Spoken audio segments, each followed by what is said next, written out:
the pitch, which is a lot of influencers, if they're not business minded, they're not able to sit and think what's in it for the other person. So when you're pitching, they're like, oh, we want 3 nights at, this hotel near Central Park. You want that, but what's in it for us? And they're never framing it on a pitch or on a campaign to provide value for the person they're asking something from, which is the interesting part. Is I'm talking like hundreds and hundreds of emails and DMs I've gotten all across client accounts. People are always asking for hotel stays and they want to do this and they want to do that, but they're never sending it from a lens of, hey, I would love to do this for your brand. I already use this, or, oh, I would love to do this, and say, and get to the point of, okay, love to do this for you.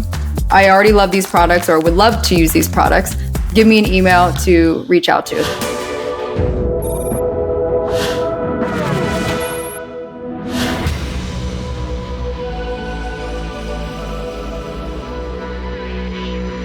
Welcome back to another episode of the 1% Podcast. I'm your host, Vin End. And I'm Shane. And today we're joined by my good friend, Emily Elizabeth. Welcome to the show. Hello. Thank you guys for having me. I'm excited.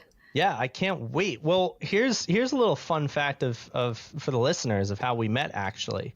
A friend of mine who is a former client, Ronnie, had introduced us in Manhattan. And then Emily and I had like a 2-hour conversation in the freezing cold about just everything, life, masculinity, femininity. And it was just a friendship at first conversation. So I am now blessed to call her a friend. I've been on her podcast and now we're excited to have her on ours. So Emily, without further ado, can you tell our audience a little bit of who you are, what you do, and what you're excited about? Absolutely. I will always try to shorten it because I think everyone's personal story can be long, but I guess long story short, now where I'm at, before I kind of backtrack everything, I am a founder, podcaster myself, and also content creator. And I do a little bit of everything. And that's kind of what my days consist of. But prior to all of that, I grew up as a competitive figure skater for 15 years. And I was also a U.S. tennis junior ranked player in both sports. And I share that for context because I think that background from when did I start skating? I think when I was 6 years old through, into college, I think that really set the precedent of the way I think about life, the way I approach life, and kind of where I take on kind of that 1% mentality, so to speak. And I think it really came from being a competitive athlete. And that led to my first business, actually. A lot of people at this stage don't know, but my first business I started when I was about 17. I started on eBay and I was designing custom figure skating dresses. And this was an era where e-commerce and Shopify, all of that wasn't really, established yet. So thinking like 2012 or so.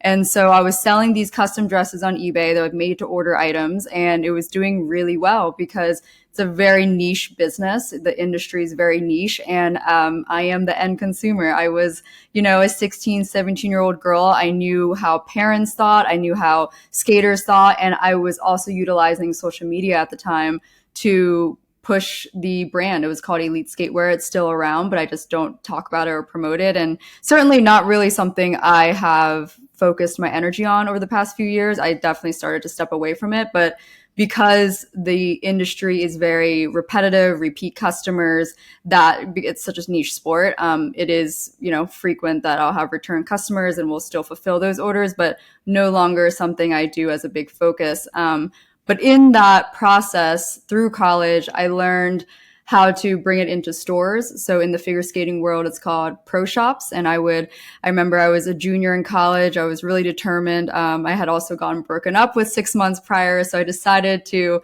take, heartbreak and loneliness and put it into my expansion in that business, Elite Skatewear. And I would take my dress samples into these pro shops in Irvine, in Anaheim, California, all over. And I would just speak to the owner and talk about bringing these dresses in and getting them into what I would call in the skating world retail stores.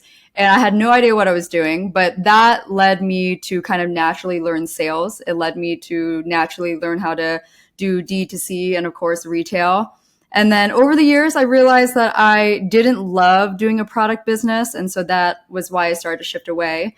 Then I thought of my marketing agency, which is called Lost Hatton, which, fun fact, I thought of this name when I was actually in high school, 18 years old. I wrote this down. I originally wanted it to be like a fashion brand, but it's named after Los Angeles and Manhattan, which is an anomaly of the two cities I love the most in the US. And I ended up using that name to start my marketing agency. And I started that marketing agency in 2021 at a time that I was in my first corporate job, first and only. I was working sales at ADP.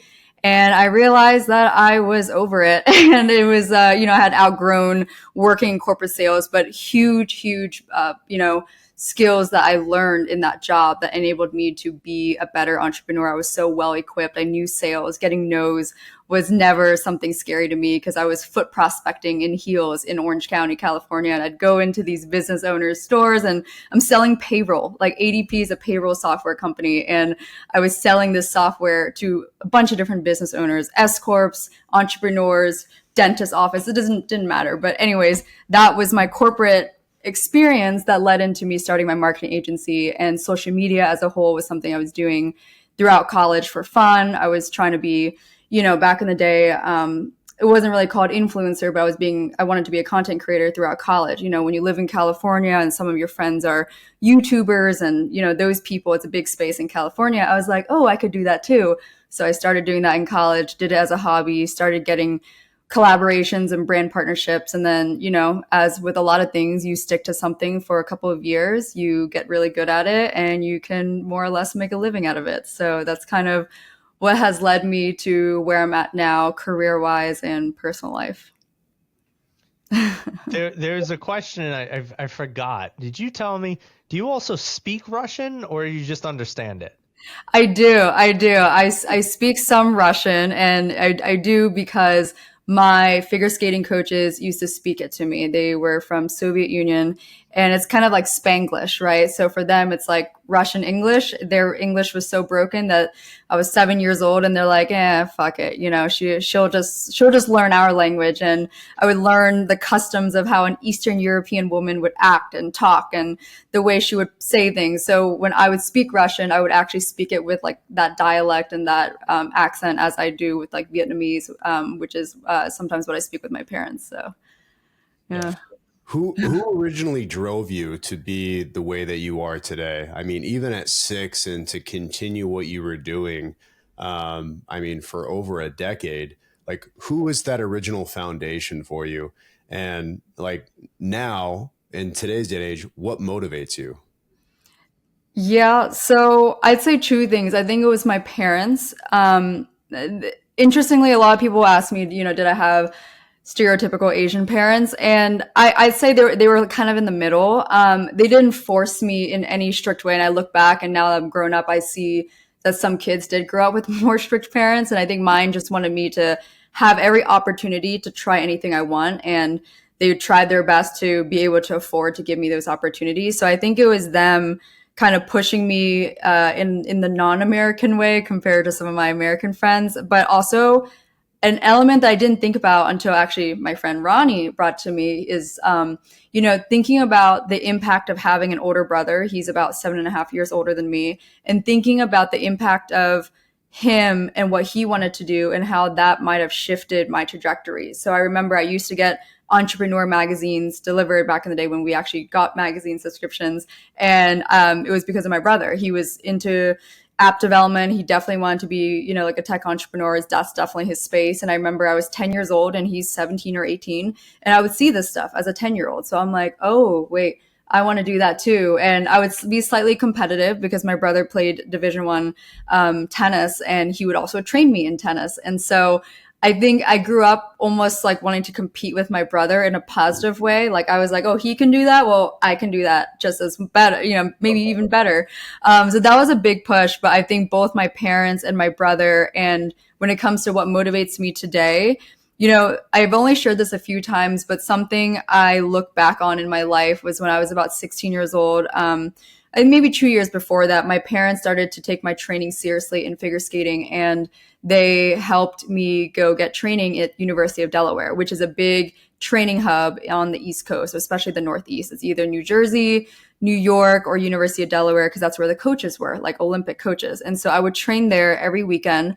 And I remember I didn't have the mindset as an athlete at that age to make it as far as some of my training mates did. And what I mean is some of my training mates competed in the last Olympics and the previous Olympics. And I remember the first time I watched them, because I was probably like, I think 20 years old watching them on TV. And I felt the FOMO, like the real FOMO of knowing, like just reimagining us at 15 when we were training mates, and they had a little bit more of killer instinct. And not that I never had it or didn't have it, but I didn't know how to like shift out of fear and certain mentalities, and I didn't have a level of discipline that I do now that I wish I had at that age. And not to say that, I'd go back and change things. I think life works out the way it does, but I think I've taken that as a learning curve to think about how I don't want to live with that same level of regret in this stage of my life. So I often reference this stage of my life as my second Olympic chance, because I think when you're that close to people that made it to the Olympic level, that competed for Team USA, that wore the jackets that you envied and you wanted to wear, which had Team USA written all over it, like those are official jackets. Like you can't even try that on. And so I think I would always see them warming up in it, and I'd be like, oh, I want to wear that jacket so bad. But I just didn't have the same killer instinct that I have now when I was 15, when my training mates did. And I think this is just very important, especially because now that you're an entrepreneur, is why. You had your brother who pushed you, who you had this competitive edge that you wanted to be better. You had supportive parents. You had these great coaches, right? You didn't want it now, but you want it now. Why? Why, when somebody isn't there that's like training you hard and like pushing you for it, like how did you completely transition your mindset? And now it's like, this is the time. Now this is why. Like, why that push? Why that urge? It truly is because of regret, I guess. I think it's like, I hate referencing regret because I don't often like to think that regrets do us good, any good. But I think that is like the one regret that I have in life, is wishing I tried harder at that stage of my life. I wish I chose training over having the FOMO I had to go to a high school football game. And, I know that my training mates didn't have that FOMO. And so I think that's kind of like the why, is I don't want to live with more regret 10 years from now, to think, oh, when you were 25, you were out at the club or doing things that weren't as fulfilling. And now you're left with this, oh, had I put in the 10 years then, and where would your life be now? Like, I kind of always think of that, So I think that not wanting to experience regret again for a second time is definitely going to drive you. If that doesn't speak entrepreneurship in a nutshell, like it's putting into its simplest shape of learning from failure, of not having that mindset of, I don't want to be back into this position, so how do I transition, and how do I evolve, and how do I adapt and change? Right? Entrepreneurship is the name of it is last one standing, right? And so I think that's a phenomenal story. Yeah. And I think, like I said earlier too, my mentality has always been, since a young age, if them, why not me? And I've never been scared of comparison. In fact, I've always thought it was actually really useful to compare, but it depends on your mentality, because I compare myself to other female entrepreneurs. And I think that the fact that they've opened and unlocked that door of that being a legitimate reality for themselves, that means it's very much just as possible for me. Whereas I have heard everyday people talk about, oh, well, only they can do it because XYZ, and I've never looked at my life like that. I'm talking since I was 10. I've always been this, if anything, like people would say slightly delusional, but I would take it as a compliment, because I think that delusion is what gets you into a whole different bracket and whole different circle of people. For sure. Well, so I guess there's an interesting transition that took place here, right? So we Hmm. go from this driven younger woman into now this even more driven, still young, but slightly older woman. And it's a pivot from like this massive drive for this personal like building and competitiveness now into Hmm. the work world. So let's talk a little more. I'd love to learn more about your business, what that transition was like into influencing and marketing. Like how did you go about building this, and like what stage you in your business right now? Yeah, so I started about a little more than 4 years ago on the agency specifically. And it really was a combination of taking skills that I already have. So, social media and marketing, I practiced it and did it hands on throughout college for myself.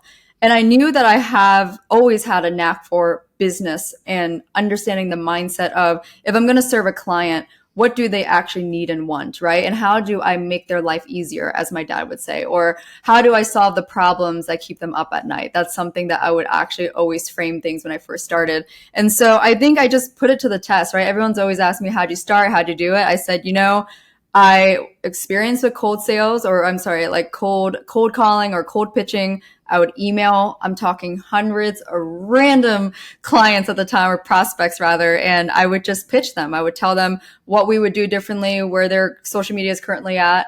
And then one eventually like hit the nail on the head. And then I gave them a price. She was like, okay, great. And that's when I was like, all right, we got product market fit. And then I think I didn't take the leap to leave my corporate job until I had two clients when it was basically matching my salary. And I said, okay, like this is working. There's people saying yes. There's people, and that first client I had, we actually only parted ways 2 months ago, and it was probably still to this day probably the best uh, client partnership or relationship I've ever had. She was this New York, believe it or not, New York inspections company, which to everyone's like, what? Like, why? Because most of my clients now are actually hotels or hospitality, like talking luxury Marriott hotels, big branded hotels. And so I've expanded in a different direction, but she was the perfect client avatar. And I learned in that experience how amazing it is when you get to work with someone that is such a good fit. But we ended up parting ways because her business grew to the point that she could afford to hire someone in-house.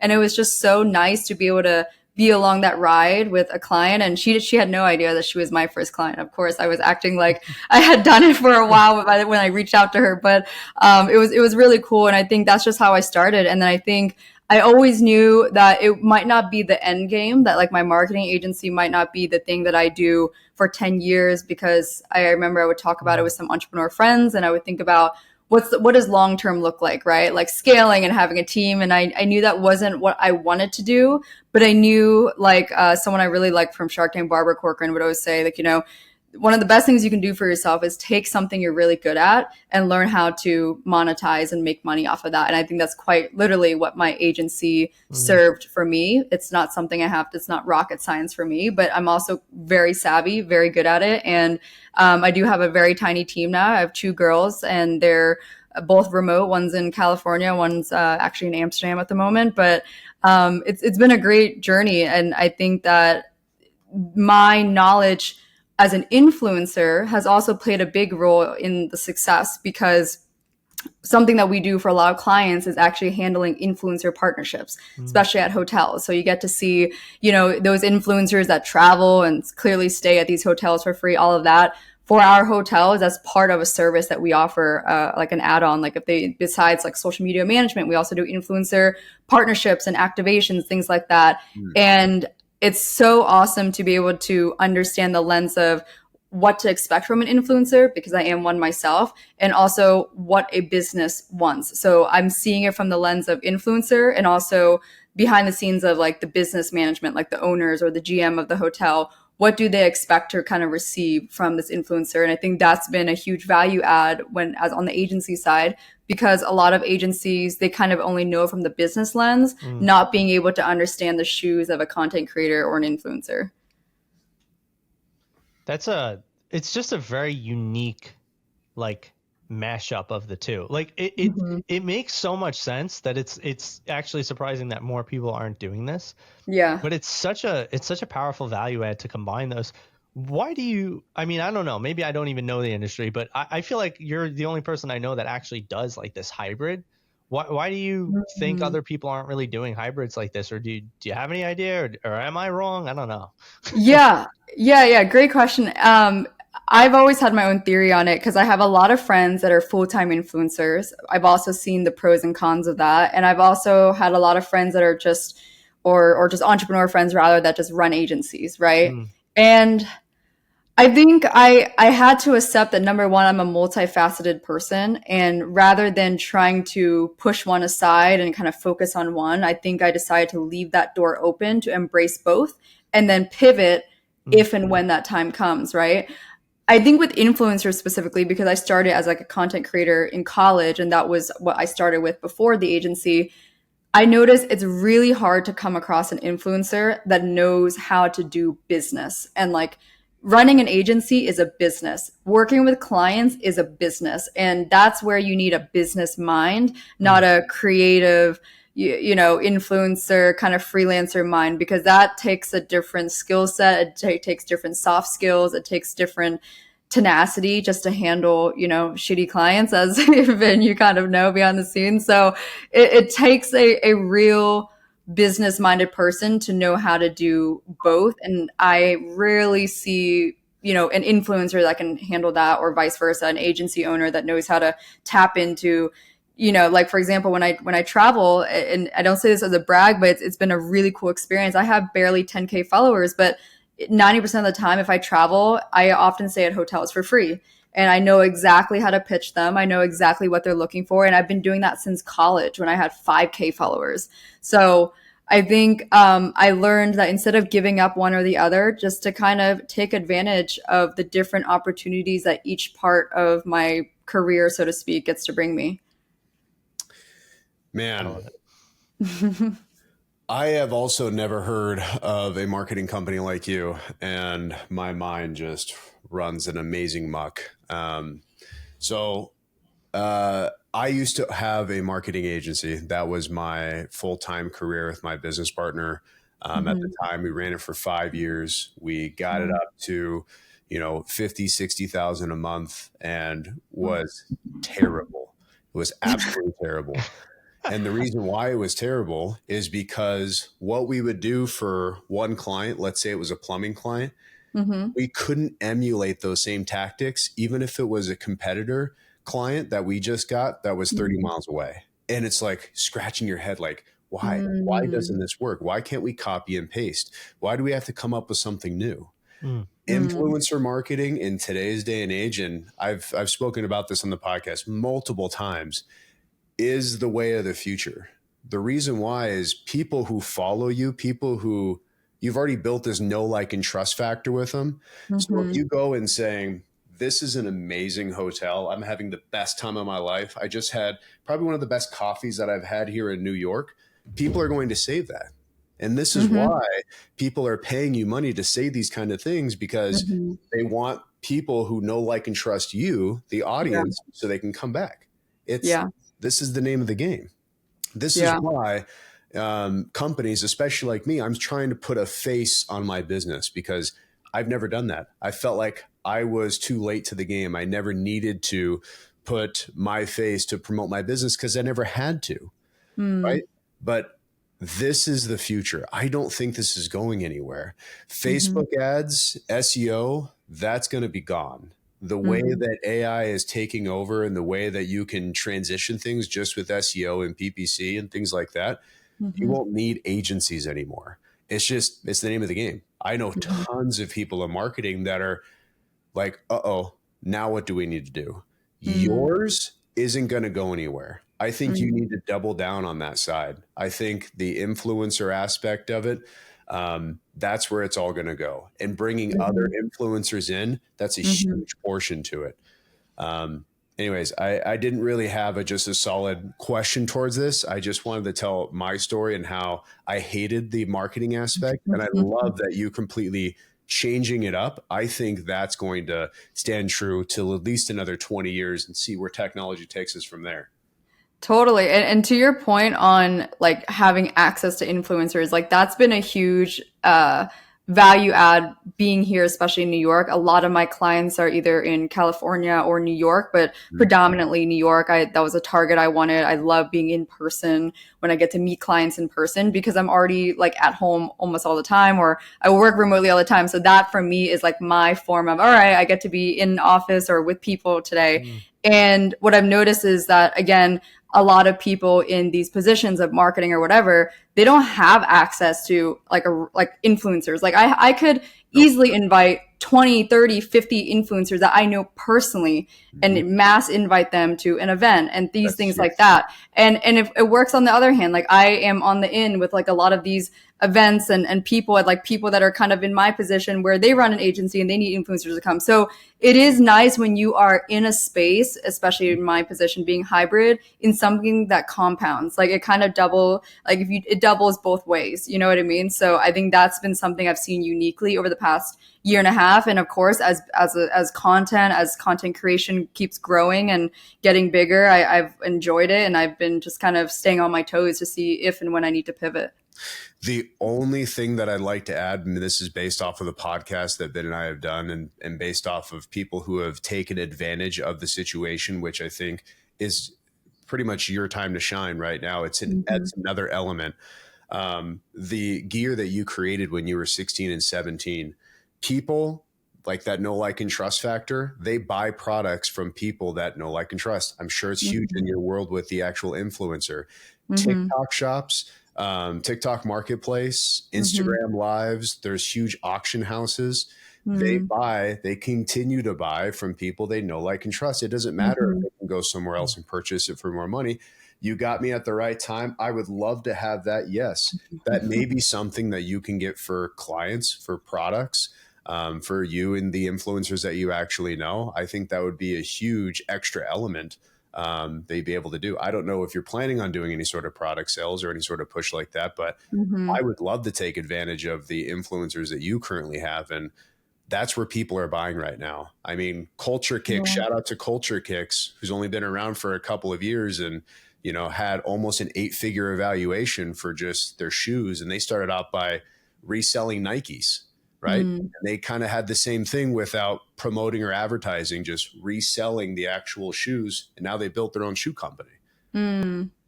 Yeah, it is cool. Like I think something else that I haven't talked about yet, but with What Fulfills You, my podcast, I actually do have a product line there. I have a card game and journal, and that's been in stores. That's also been gifted to you. There it is, the card game.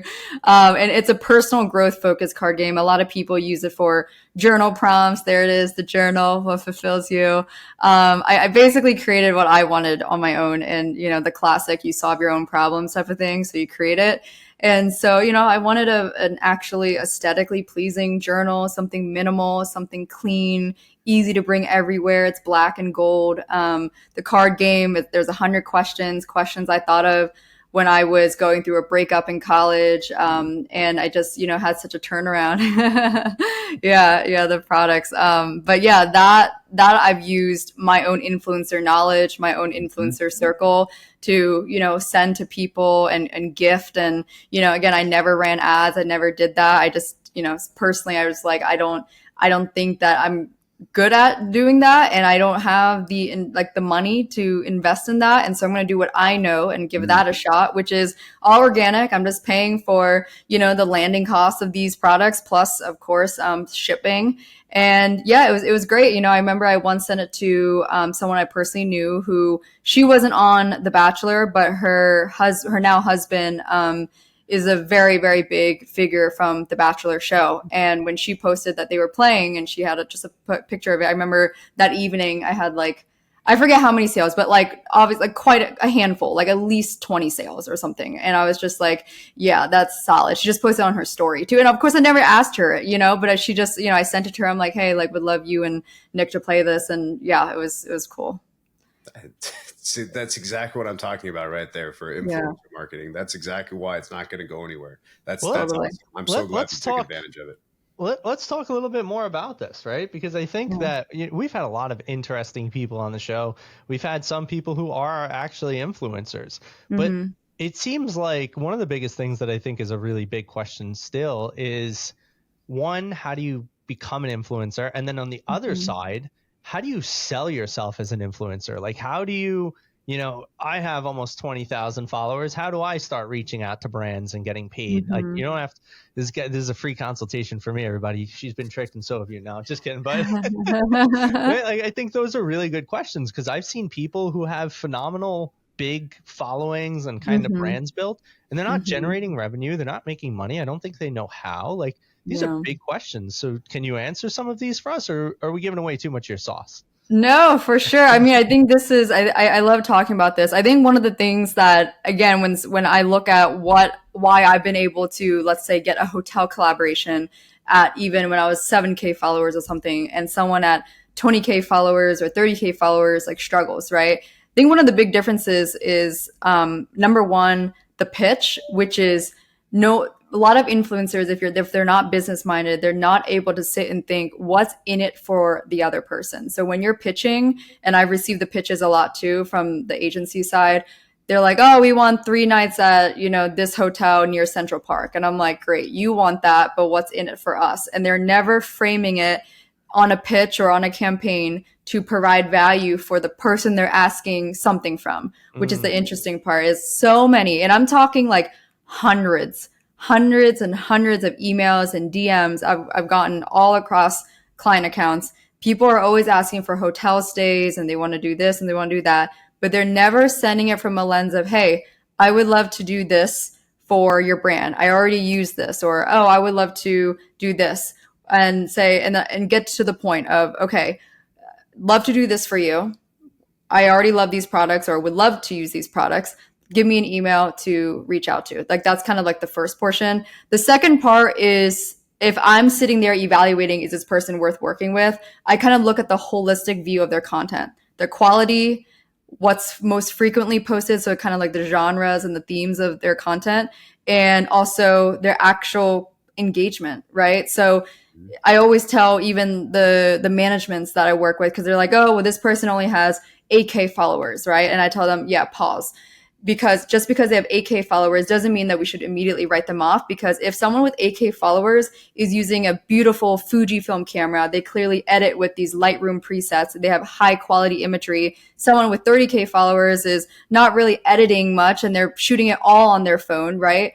I would say we can actually use the quality visuals from someone with 8K and maybe ask a little bit more, for example, right? So I think oftentimes people with a lot of followers and a big reach, why they're not able to access the brand partnerships is because they're not consistently posting on the things or the themes that they want to get more partnerships for. So for example, I recently reassessed my own branding and as a content creator, as a lifestyle content creator, and I realized that what gets a lot of traction is when I post like solo living in New York City, or, home content, or, me on the go, or hosting dinners, or when I'm playing tennis, things like that. So I've been very mindful of, okay, I would love more brand partnerships with Lululemon, for example. How would it make sense with Lululemon if they saw me wearing Lululemon on the ice and at tennis? Okay, am I posting enough where someone comes to my page and they can tell you are a tennis player? Because if not, then it wouldn't. If I were Lululemon, I'd be like, okay, you need a little bit more tennis content here for us to kind of feel like we can just send you some tennis skirts or whatever. You know what I mean? So I think that's part of it. Is I see a lot of people with a lot of followers, but not enough core, like a core 3 or core 4 topics that makes me feel like they make sense to work with. Interesting. How would somebody go about kind of defining that? Do you think that they should take like their essence of who it is that they are, the essence of whatever their business might be? Like, how do people go about determining their core, I guess, branding? Yeah, I think it's 2 things. Number 1, what you want to be known for. And number 2, what you're actually really knowledgeable in. And I think maybe the third part is to, like, I think after those 2, it would be looking at what people enjoy from a content perspective of what you share from that part of your life, right? Maybe some people, like maybe someone's like recently a mom, right? But maybe other people primarily enjoy another aspect where it has nothing to do with motherhood. That's where you kind of have to look at, okay, from an analytics standpoint, it actually is better for me to post mainly about this and this, and maybe once in a blue moon I'll post about motherhood, you know? And I think that's the logical analytic side of understanding what core it should be. But, you know, I think of Tony Robbins, for example, right? What is he known for? Life coach, right? Mindset, kind of personal development. So I think it's kind of thinking, reverse engineering that and thinking, okay, what would, number one, like, who am I speaking to? I know for me, the meat of my audience are primarily women, mid 20s, late 20s, often kind of in the stage of figuring life out. And there's a little bit of everything. It's got their finances, it's about the way they live, their self-confidence, who they're dating, all of that. And it's just like a little bit of everything. So for me, I think back to, what does that lifestyle look like? And I always kind of think too, who do I like to watch, and why is it that I like to watch them? And sometimes that kind of helps kicks things into gear. You know what? Actually, there's something great that we could talk about right now, because it just happened in real time, is that you put up a clip of us that went somewhat viral. Yeah. Right? And I mentioned it to you. I was like, who's your editing team? This was great. And you're like, I'm my editing team. Like, can you actually dive in? So for those of you that are curious, you got to go check out Emily Elizabeth or my page. We collaborated on it. She put up a post from our podcast episode together, and it went really, really viral, at least from my page or even your page, right? Like, this is viral for us. So what did you look for? Now, maybe you did or didn't know it would go viral, but you clearly had a sense that there was something in that clip. That's why you made it. So how did you come to that conclusion? How did you pick a winner like that?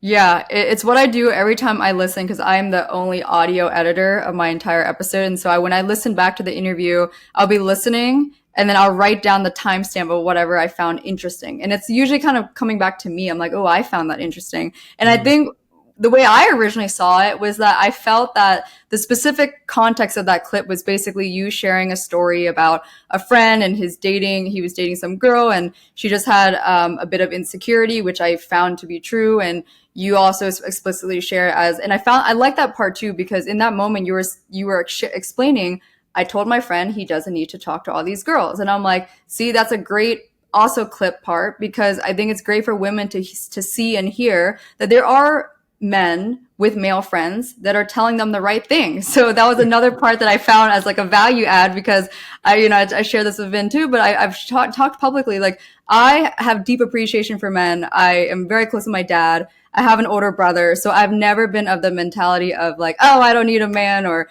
I hate men, they're all this. I've always been like, men are awesome. You just have to know the right ones. And I will say biasly, I do have amazing guy friends. So probably helps that my circle is only these types of guys. Fair enough.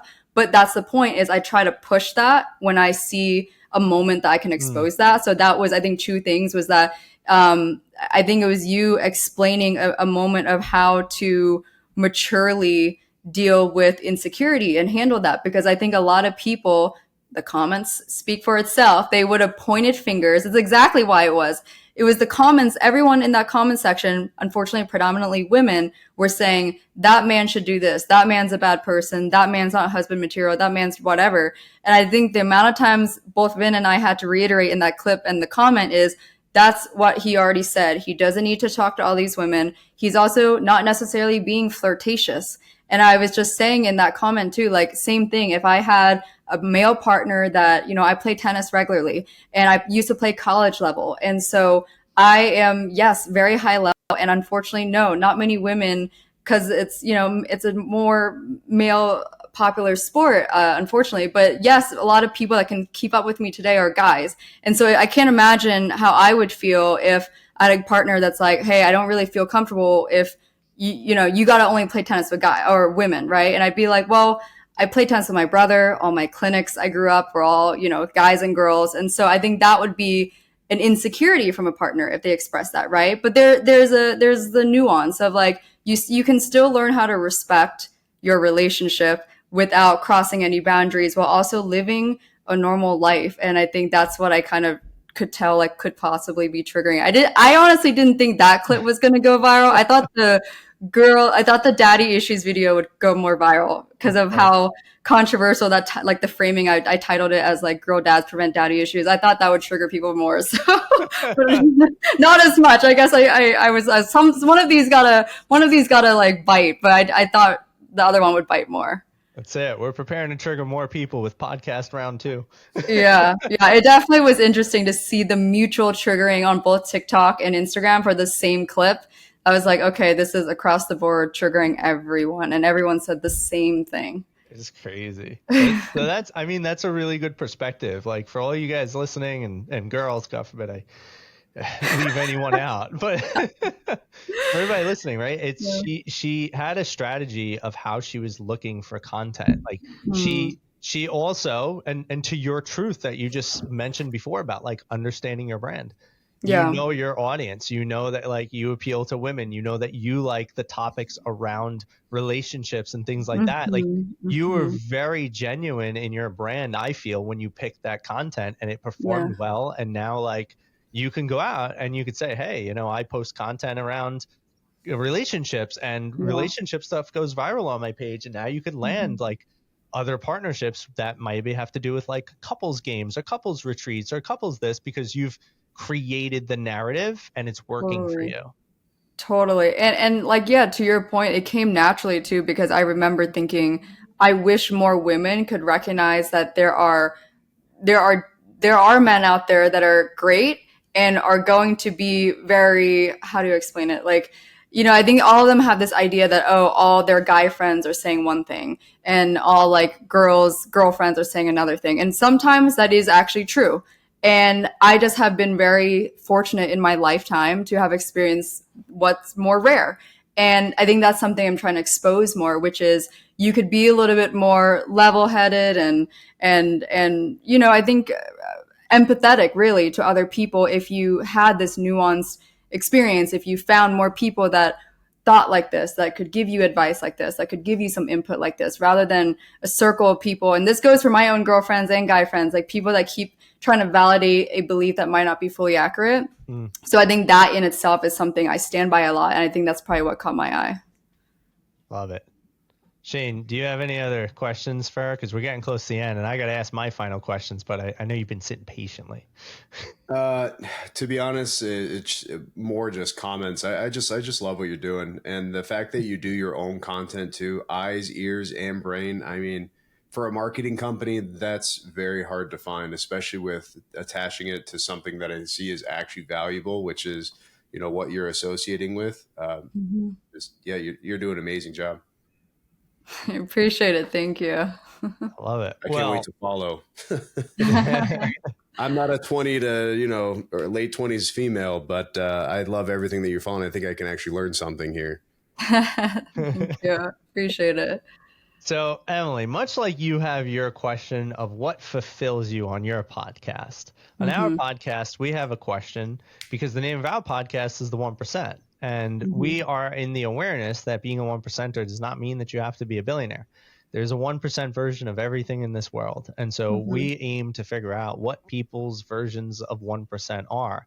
And so for you, the question is, what is your version of a 1% lifestyle?